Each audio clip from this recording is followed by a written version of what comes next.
아멘. 감사합니다.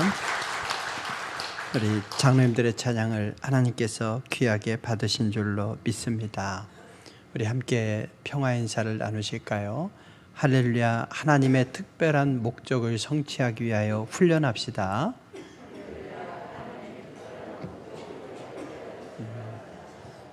여러분 한 사람 한 사람이 다 하나님 나라의 특별한 자녀 또 제자입니다.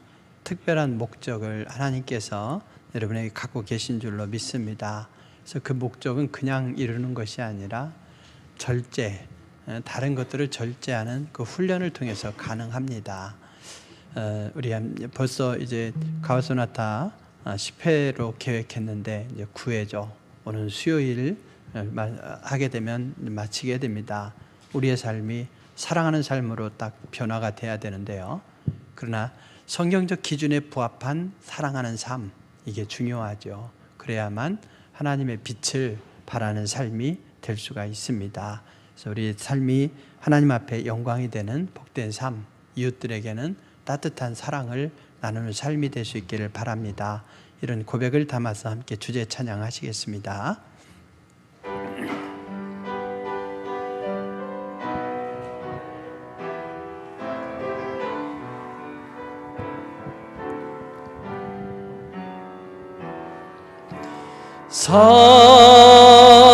사랑하는 자들아, 우리가 서로 사랑하자. 사랑은 하나님께 속한 것이니 사랑하는 자마다 하나님께로 낫도다.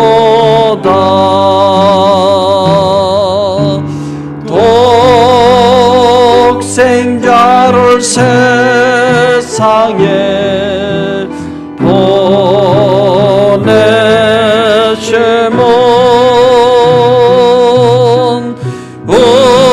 우리를 살리게 하시려 화목제로 보내셨도다. 화목제로 보냈도다.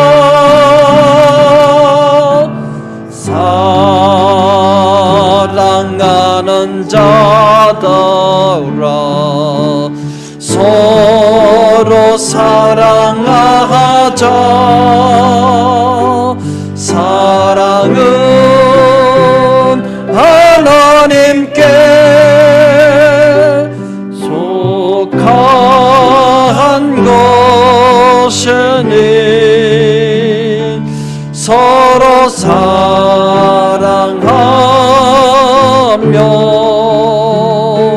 서로 사랑하면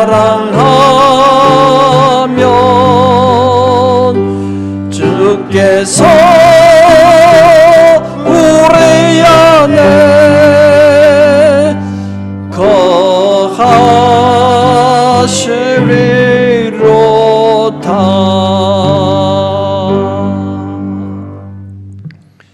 사도 요한은 인생의 말년에도 노인이 되어서도 돌아가시는 그날까지 설교를 계속 하셨답니다.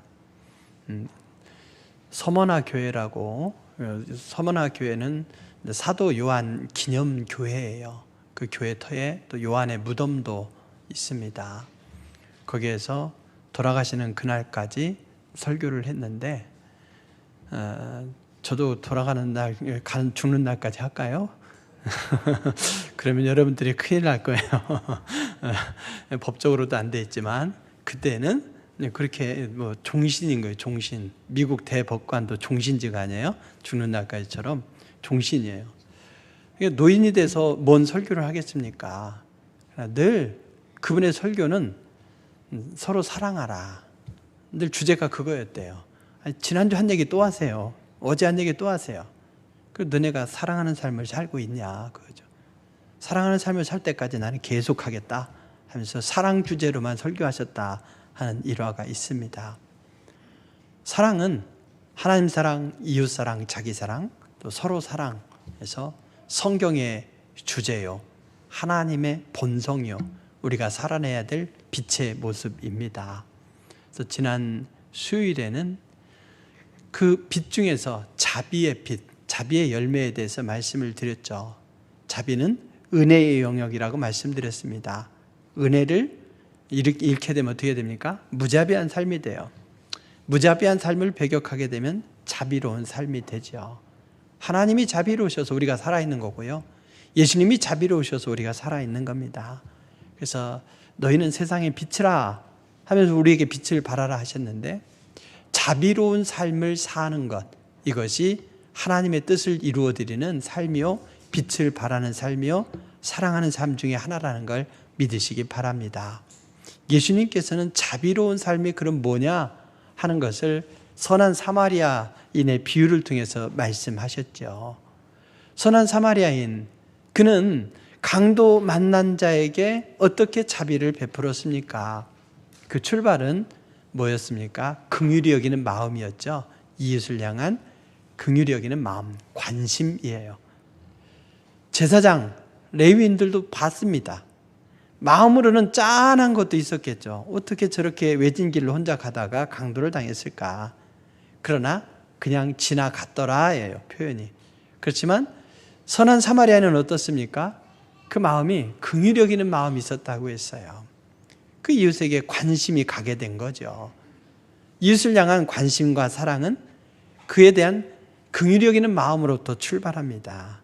그래서 여러분, 우리가 자비는 관심에서 시작된다는 것을 믿으시기 바랍니다. 그 다음에 관심은 행동으로 옮기는 것이겠죠. 관심은 행동. 근데 내게 없는 것 가지고 뭘 어떻게 할 수는 없어요. 관심은 뭐냐? 이웃의 필요를 채워주되 내게 있는 것으로 채우는 거죠. 여행자인 이 사마리아 사람에게 있어서 가진 게 뭐가 있겠습니까? 그러나 그는 자신이 소유하고 있는 것을 가지고 최선을 다했습니다. 그래서 기름과 포도주로 그의 상처를 이렇게 씻어주고 또 싸매주고 소독해주고 했죠. 그리고 주막으로 데리고 왔다고 했습니다. 그래서 주막에서도 보살펴 준 거예요. 그가 나그네로서 할 수 있는 최선을 가지고 그러면서 이웃에게 꼭 필요한 것으로 채워준 것이죠. 그리고 관심은, 또 자비는 끝까지 하는 거예요. 끝까지 책임지는 거예요. 할 수 있는 한 최선을 다해서. 그래서 그는 2 데나리온을 주막 주인에게 주면서 보살펴줘라. 내가 계속해서 머물러 있을 수는 없으니까 내가 목적지에 갔다 올 때까지 계속해서 보살펴줘라. 혹시 부족하면 내가 돌아와서 줄게. 이러면서 끝까지 서비스를 한 것이죠. 그래서 우리가 자비로운 삶을 산다고 말할 때에 이웃에 대한 관심으로부터 시작해서 그의 필요를 내게 있는 것으로 채워주되 끝까지 헌신해 주는 것, 이것이 하나님의 은혜를 받은 우리가 마땅히 그 은혜를 나누는 것이고 하나님의 사랑을 우리가 나누면서 빛을 발하는 삶이다. 이걸 믿으시기 바랍니다. 오늘 말씀에서는 뭐겠습니까? 이제 절제의 열매에 대해서 말씀드리려고 합니다. 절제. 우리가 살아가는 데 있어서 절제가 필요해요. 우리가 자유민주주의 국가라고 해서 내가 하고 싶은 대로 내 마음대로 하면 안 되죠. 왜요? 나의 자유도 있지만 이웃의 자유도 있단 말이에요. 내 집에서 내 마음대로 떠들고 쿵쿵거리는데 누가 뭐래? 막 이래요. 그래서 아파트에서 떠들고 쿵쿵거리면 어떻겠습니까? 이웃이 고통스러워 하겠죠. 그것은 자유가 아니에요. 모든 것이 가하지만 특별한 목적을 위해서 이렇게 나를 참는 것, 자제하는 것, 이것이 절제이죠. 또 특별한 목표, 그 목표를 위해서, 목적을 달성하기 위해서 나를 다스리는 거죠. 그것이 절제라고 할 수 있습니다. 사도 바울은 이 절제의 열매를 설명하기 위해서 운동 경기자를 얘기했어요. 고대 그리스에서의 운동 경기 이러면 우리는 흔히 올림픽을 떠올리죠. 올림피아라고 하는 이것은 이제 아테네를 중심으로 있었던 그 경기이죠. 그것을 이제 쿠베르탄 남작이 근대 올림픽으로 다시 복원하면서 그러면서 전 세계적인 운동의 상징이 되었습니다. 좀 고대 그리스에서는 4가지 정도의 이 경기가 있었어요.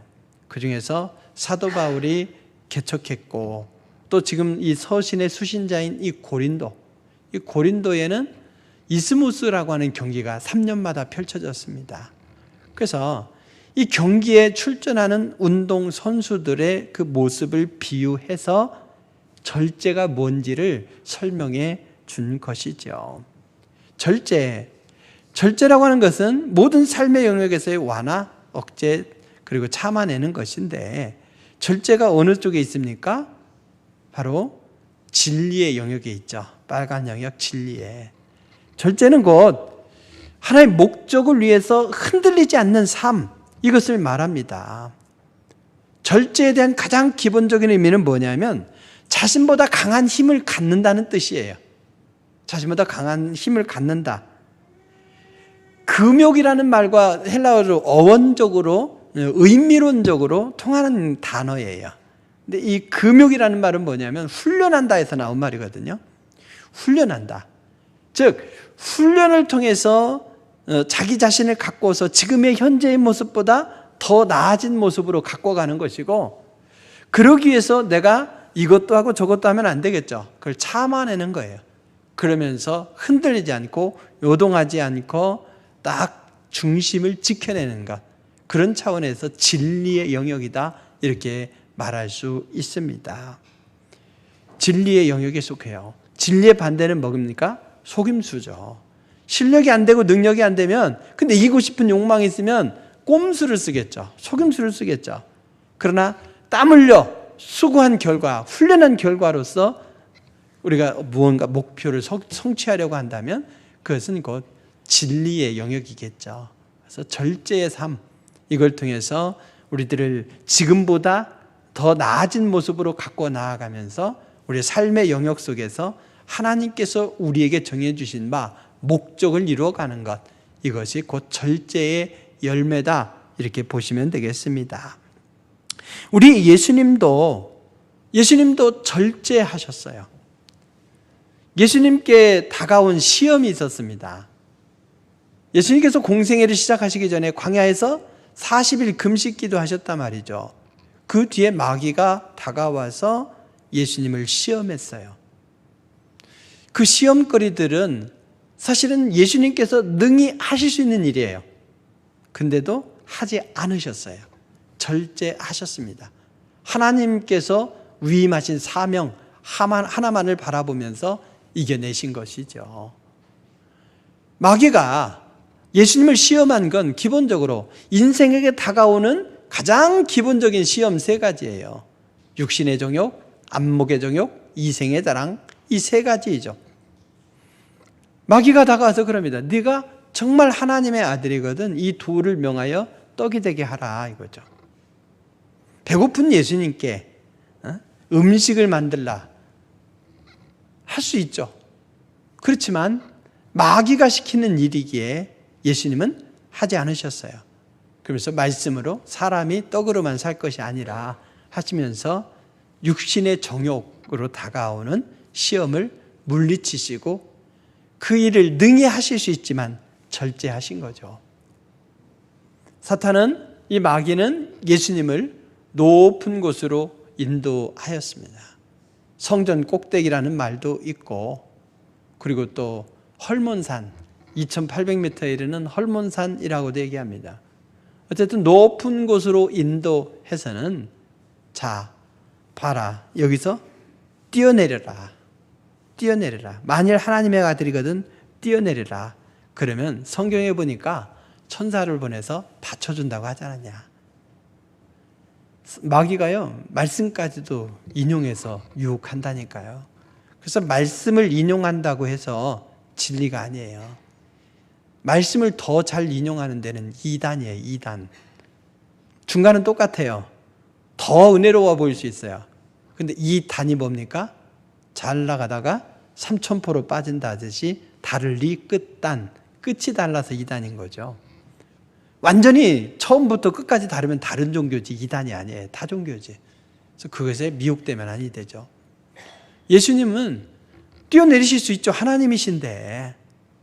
그리고 또 천사가 받쳐주실 거예요. 그 일이 가능하지만, 그러나 이렇게 하게 되면은 어떻게 하겠습니까? 사람들이 우러러보지 않겠느냐. 육신의 정욕, 그 다음에 안목의 정욕이죠. 이 명예의 문제를 가지고 다가온 거예요. 명예의 욕 때문에 얼마나 많은 사람들이 넘어집니까?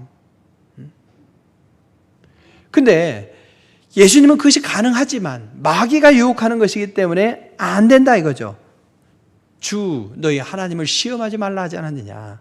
말씀으로 유혹을 물리치셨습니다. 마귀는 포기하지 않죠. 그를 높은 곳으로 인도해서 뭐라고 말하냐. 만일 내게 엎드려 경배하면 이 모든 것을 내게 주리라. 이 모든 권세를 내게 주리라. 모 나라의 대통령은 지금 대통령직에서 내려오기 싫어가지고 지금 막 시위하고 있잖아요. 여러분 남의 일이라고 웃지 마세요. 그 일은 비일비재하게 일어난다니까요. 막 은퇴하기 싫어서 막 뭐하고, 퇴직하기 싫어서 뭐하고, 자리 내려놓기 싫어서 뭐하고, 일상이에요, 일상. 이 권세욕, 이거야말로 정말 내려놓기 힘들어요. 때가 됐을 때에 그걸 딱 내려놓는 것이 쉽지 않습니다. 이 모든 것을 다 너에게 주겠다. 이 권세죠, 권세. 그래서 여러분, 이 이생의 자랑이라고 하는 이 권세욕을 건드렸을 때에 예수님께서 어떻게 하셨습니까? 하실 수 있죠. 그렇지만 안 하셨어요. 안 하시고 오히려 말씀으로 물리침으로써 마귀의 이 세 가지 유혹, 육신의 정욕, 안목의 정욕, 이생의 자랑을 틈타서 오는 이 유혹을 물리치셨습니다. 마귀가 인정하든 하지 않든 간에요. 예수님은 가장 존귀하신 분이에요. 온천하 만물이 예수님 거예요. 마귀가 인정할 바가 아닌 거죠. 그래서 예수님은 하나님께서 이 땅에 보내신 목적 하나만을 위해서 달려가셨고 그 일을 위해서 마귀가 유혹하는 바, 그 일들이 충분히 가능하지만 마귀가 유혹하는 것이고 사역을 방해하는 일이기 때문에 거절하신 거죠. 거절하심으로 절제하셨습니다. 예수님은 이날의 승리를 토대로 해서 사명의 길을 출발하셨던 거죠. 여러분, 우리가 주님의 빛을 발하는 삶을 산다고 할 때에 하고 싶은 거 다 하고 다니고 싶은 거 다 다니고 그러면 손은 누가 키웁니까? 우리가 주님의 일을 위해서 뭔가를 하려고 한다면, 결단한다면 과감하게 절제하고 또 내려놓고 포기해야 할 건 포기해야 됩니다. 그래서 절제가 꼭 있어야 되는 것이죠. 그러면 절제한다는 건 뭐겠습니까? 절제의 열매를 맺는다는 건 뭐겠습니까? 오늘 본문은 사도 바울이 우리들에게 그 절제의 열매를 맺어가는 방법을 가르쳐주고 있는 말씀입니다. 우리가 절제하려면요, 어떻게 해야 되는가라고 했을 때 먼저 목표를 세우고 그 목표 의식 속에서 살아야 돼요. 그냥 목표 하나만 바라보겠다, 목표를 이룰 수 있다면 내가 참아내겠다, 이런 귀한 목표를 가지고 우리는 나아가야 됩니다. 사람이 목표 의식이 없어서 절제를 하지 못하는 거죠. 오늘 25절을 보니까 이기기를 다투는 자마다 모든 일에 절제하나니 그들은 썩을 승리자의 관을 얻고자 하되 우리는 썩지 아니할 것을 얻고자 하노라 그랬죠. 썩지 아니할 썩을 것, 썩을 승리자의 관을 위해서도 절제해요. 그 하나의 목표를 위해서, 승리를 위해서, 이기기 위해서, 그 목표를 위해서 절제하는데 우리는 썩지 아니할 승리자의 관, 더 귀한 목표가 있다는 거죠. 그 목표를 가슴속에 인식하면서 절제하면서 살아라, 이렇게 요청하고 있습니다. 상을 받도록, 24절을 보게 되면 너희도 상을 받도록 이와 같이 다름질하라. 상이라고 하는 목표를 놓고 달려가라, 이런 말씀이죠. 이 토트넘에서 최고의 전성기를 구가하고 있는 손흥민 선수를 보십시오. 프리미어리그 득점 1위예요. 한국 선수가 그런 날이 있으리라고 상상이나 했겠습니까? 그는 움직이면 지금 기록이죠. 계속해서. 이게 매달 그달의 멋진 골, 또 결정골이죠. 그런 것을 이달의 골 해가지고 선정을 해요. 근데 9월, 10월 연이어서 손흥민의 골이 이달의 골로 선정이 됐어요. 세상에. 그리고 유럽의 나라마다 다 리그가 있는데 그중에서 명문 리그를 5대 리그라고 말하는데요. 5대 리그 통산 10월 최고의 미드필더로 선정이 됐습니다. 네로라는 그런 세계적인 선수들이 유럽에서 다 뛰어요. 브라질 선수만 해도 뭐 2,000명이 뛴다나 그러는데 그렇게 잘난 선수들 중에서 더 명문 리그에서 10월에 최고 미드필더 됐다. 참 한국의 자랑입니다. 하지만 손흥민 선수에게도 이런 최고의 순간만 있었던 것은 아니에요. 2011년에 아시안컵에 차출돼서 국가대표 선수로 뛰면서 자기도 모르게 조금 뭐 유럽 리그 같지 않으니까 좀 만만하게 봤나 보죠. 몸이 확 불어버린 거예요. 잠깐 그 대회를 하는 동안에. 그래서 그 아시안컵을 마치고 분데스리가 함부르크 팀으로 복귀했는데 몸이 둔해진 거죠. 골 결정력도 사라진 거죠. 그러면서 결과가 아주 안 좋은 건 아니었지만 슬럼프로 이렇게 빠지는 거였어요. 그래서 어떻게 할 것인가? 그는 여름 비시즌 때에 결단을 내렸어요. 그리고 춘천으로 와서 아버지 감독하에 지옥 훈련을 한 겁니다. 그가 한국으로 돌아올 때에 그 구단에서는 이미 손흥민은 끝났다. 저렇게 불어난 체중에 휴가까지 다녀오면 절대 원래 모습으로 돌아오지 못할 것이라 라고 진단했습니다. 그야말로 반짝 유망주일 거라고요. 그는 슈팅만 해도 하루에 1,000개씩 오른발로 500개, 왼발로 500개. 제가 한번 운동장에서 슈팅을 해봤어요. 서너 개 했나? 그리고는 다리가 무릎이 시려가지고 한 달을 가더라고요. 몸을 안 풀고 그냥 슈팅했더니 무리가 됐나 봐요. 근데 하루에 1,000개씩 슈팅만 해도. 오늘의 이 골 결정력은 이런 처절한 훈련의 결과인 거죠. 그러니까 지옥 훈련을 마치고 정말 날개 달린 천사처럼 가벼운 몸으로 독일 함부르크 팀으로 복귀했어요. 감독이 나왔는데 모른 체 하더래요. 이제 나를 무시하는구나. 한물 갔다고 무시하는구나. 이랬는데 그게 아니고 너무 날씬해지고 또 여름에 훈련을 했으니 오르게 시커매져서 몰라봤다는 거죠. 그는 내가 이 리그를 복귀하리라. 복귀해서 주전자리를 유지하리라. 최고의 결과를 가지리라. 이런 목표를 가지고 지옥 훈련을 참아낸 거죠.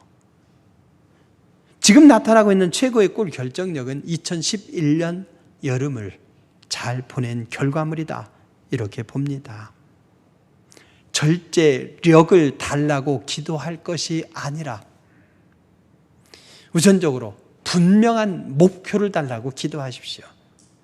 우리가 그리스도인으로서 어떻게 살 것인가? 그 목표를 위해서 기도하십시오.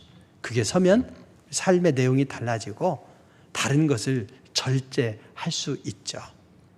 손흥민은 지옥 훈련하면서 좋아하는 SNS도 끊고 심지어 국가대표 선수들의 결혼식도 안 갔대요. 싸가지 없다 이런 욕을 얻어먹을지라도 그 모든 걸 절제하면서 오로지 목표에만 집중했던 것이죠. 두 번째로 뭐겠습니까? 목표를 세웠다면 이제는 최선을 다해야죠. 다른 걸 절제한다면 하나만 딱 하겠다고 했으면 최선을 다해야 되는 거예요. 그렇습니다. 운동장에서 다름질하는 자들이 다 달릴지라도 오직 상을 받는 사람은 한 사람인 줄을 너희가 알지 못하느냐? 너희도 상을 받도록 이와 같이 다름질하라. 한 사람 상 받는다는 거죠. 그래서 그 한 사람이 되래요. 물론 하나님 나라에서는 모든 사람에게 각각 받은 은사를 따라서 열심히 수고한 것을 보고 각각 상급을 주시지만, 그러나 상은 한 사람에게만 있다 하는 생각을 가지라는 거예요. 그만큼 1등이 아니면 안 된다, 최선을 다하라, 그런 사도 바울의 권고인 것이죠. 사도 바울도 마찬가지로 그랬습니다. 빌립보서 3장 12절에 보니까 내가 이미 얻었다 함도 아니요 온전히 이루었다 함도 아니라 오직 내가 그리스도 예수께 잡힌 바 된 그것을 잡으려고 달려가노라. 최선의 삶을 그는 생명 다하는 그 순간까지 최선의 삶으로 달려갔습니다. 고린도교의 성도들은 많은 은사가 있었어요. 그렇지만은 그들은 나태해졌습니다. 그러면서도 또 복받기를 기대했습니다. 바울은 잠자는 영혼들을 깨우기 위해서 이스무스 경기에 빗대어서 이 경기자처럼 최선을 다하라 이렇게 말씀합니다. 우리 하나님의 눈길이 어디를 향할까요? 역대하 16장 9절에 보니까 여호와의 눈은 온 땅을 두루 감찰하사 전심으로 자기에게 향하는 자들을 위하여 능력을 베푸시나니, 전심으로 하나님을 향할 때에 하나님께서 그에게 눈길을 주시고 그에게 능력을 주신다고 말씀합니다. 적당히 물에 술 탄 듯 술에 물 탄 듯, 이것이 아니라 하나님께서는 우리들에게 전심, 최선의 충성을 원하는 줄로 믿으시기 바랍니다. 이왕에 절제했다면 그 절제는 최선으로 나타나야 되는 것이죠. 더 중요한 것이 있습니다. 바로 방향이에요. 방향 설정. 삶의 방향을 제대로 설정해야 됩니다. 절제는 행동을 내세우기에 앞서서 방향부터 바로 잡아야 돼요. 시계보다 중요한 것이 나침반이라고 말하죠. 속도보다 중요한 것이 방향이라고 말하죠. 방향이 잘못되어 있으면 아무리 속도를 내도 속도를 낸 만큼 손해 아니겠습니까? 슈바이처와 까미 둘이 같은 해에 노벨상을 받았습니다. 한 사람은 노벨 평화상을, 한 사람은 노벨 문학상을. 까미는 상금 10만 달러죠. 그 노벨 상금을 받아서 그 10만 달러를 가지고 별장을 사고 차를 샀대요. 결국에는 이 고급 승용차를 타고 별장으로 가다가 교통사고로 세상을 떠났다고 합니다. 정확한 팩트를 제가 확인해 보지는 않았지만 그랬다고 해요. 슈바이처는 어땠을까요? 그 상금으로 아프리카에 병원을 지었습니다. 끝까지 그는 생명을 다하여 귀한 선교사로 살았습니다. 여러분, 누가 의미 있는 인생입니까? 삶의 방향을 잘 설정하는 것이 너무나 중요합니다. 본문 26절에 보니까 다름질하기를 향방 없는 자 같이 아니하고 싸우기를 허공을 치는 자 같이 아니하고 목표를 분명하게 세우고 그 목표를 향해서 방향을 정하고 잘 달려가야 된다 이거죠. 삶에는 분명한 방향이 있어야 됩니다. 어떤 어린아이가 축구를 하는데요, 공을 잡았습니다. 그걸 드리블하는데 얼마나 잘하는지 이리저리 빠지면서 선수들을 막 제낀 거예요. 마침내 골대 앞에까지 갔는데 손흥민은 저리 가라예요. 그러더니 빵 찼는데 야, 공도 정확하게 골망을 흔드는 거죠. 너무나 신이 나서 야 하고 달리는데 분위기가 이상해요. 아무도 와서 축하해 주는 게 아니고 분위기가 이상해요. 가만히 보니까 자기네 골대에다 집어넣은 거죠. 열심히 달렸고 최선의 실력을 발휘했지만 방향이 반대가 되니까 자기 팀에게 손해를 끼친 거죠. 여러분, 열심을 내는 만큼 공동체에게 손해를 끼치는 사람도 있다니까요. 차라리 게으른 것이 나을 수도 있어요. 방향 설정이 굉장히 중요합니다. 사도 바울은 그리스도인의 방향을 말합니다. 27절에 보니까 내가 남에게 전파한 후에 자기가 도리어 버림이 될까 두려워함이로다. 하나님께도 영광이 되고 이웃들에게도 도움이 되고 보람이 되고 위로가 되고 나에게도 기쁨이 돼야 되는데 나는 버림받으면 안 되잖아요. 그래서 이런 거룩한 욕심을 가지고 하나님의 뜻을 이루어드리기 위해서 그 목적, 그 방향을 세우고 그는 달려가는 거예요. 우리가 어떻게 살아야 되겠습니까? 방향부터 잘 설정하고 방향에서 벗어나는 것들은 건드리지 않아야죠. 아이들 심부름하면 동네에서 그러죠. 가다 보면 애들 노는 소리가 나면 가서 놀고, 또 저쪽에 보니까 호기심 있는 거 있으면 거기 가서 좀 놀다가 이러고, 해 넘어갈 때는 뭐예요? 엄마가 무슨 심부름 시켰더라? 이러면 아니 되잖아요. 그래서 방향을 정했으면 뭐라고 하든, 친구가 야 놀자고 하든, 저기 호기심 있는 거 있든 그냥 목적지까지 갔다 오는 거죠. 그래서 방향은 절제를 의미합니다. 마지막으로 뭐냐, 그 방향이 옳은지 그른지를 내가 어떻게 아느냐는 거죠. 그 방향은 하나님이 알려주시는 거예요. 그리고 하나님이 인도해 주시는 거예요. 어떤 방향이 옳은지, 어떤 길은 사람에게 옳아 보여도 필경은 사망의 길일 수 있더라는 거예요. 그래서 우리가 절제하면서 최선을 다해서 앞으로 설정한 바 목표를 향해서 달려간다고 할 때에 성령님의 인도하심이 중요합니다. 내가 몸을 쳐서 나를 복종하게 하면 내가 남에게 전파한 후에 자신이 도리어 버림을 당할까 두려워함이로다. 내가 내 몸을 쳐서 복종하게 한다. 뭐겠습니까? 내 마음대로, 내가 원하는 대로, 내 생각대로, 내 판단대로 가게 되면 필경은 그 길이 사망의 길이 될 수 있기 때문에 나를 쳐서 나를 패배시킨다는 거예요. 여러분, 그런 상황, 내가 실격당하지 않는 상황이 오도록 하기 위해서, 여기 복종하게 하면 전파한 후에 도리어 버림을 당할까? 이 말은 뭐냐면 실격당한다 이런 말이에요. 운동 경기 중에 반칙하면 실격하는 거 아니겠어요? 그 길에서 벗어나면 실격이지 않습니까? 그래서 그 실격당하지 않도록 하기 위해서 미리 나 자신을 패배시킨다는 거예요. 내 자신을 어떻게 패배시킵니까? 하나님의 뜻에 나를 패배시키는 거예요. 늘 우리 안에 두 소리가 있습니다. 육체의 욕망을 따라 즐겨라. 안 된다. 육체의 욕망을 이기고 하나님의 뜻을 따르라. 이 두 마음이 우리 안에서 계속 싸울 때예요. 나 자신을 쳐서 복종시키는 이 훈련이 되지 않으면 하나님 잠시만 눈 감아주세요 하고 내가 편한 대로 가게 돼 있어요. 그 길이 좋아 보이는데 결국에는 하나님으로부터 멀어지는 길이죠. 그래서 나 자신을 쳐서 육체의 욕망 스톱, 내가 하나님의 뜻에 복종하겠다.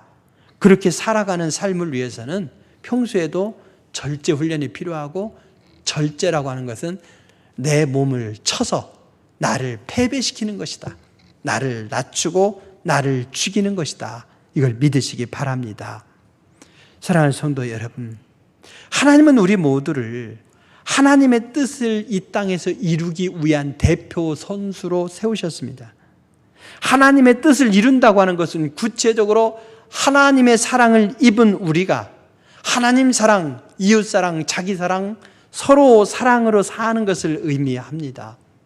우리의 삶 속에서 하나님의 빛을 발하면서 하나님의 영광을 드러내는 것입니다. 사랑의 빛은 정의, 또 진리, 또 은혜라고 하는 세 가지 색깔의 빛으로 되어 있죠. 그 중에서 이 세 가지 빛의 균형을 이루되 진리의 빛을 발하려고 하면은 우리는 절제의 열매를 맺어야 됩니다. 어떻게 맺습니까? 오늘 사도 바울이 가르쳐 줬죠. 분명한 목표를 세우십시오.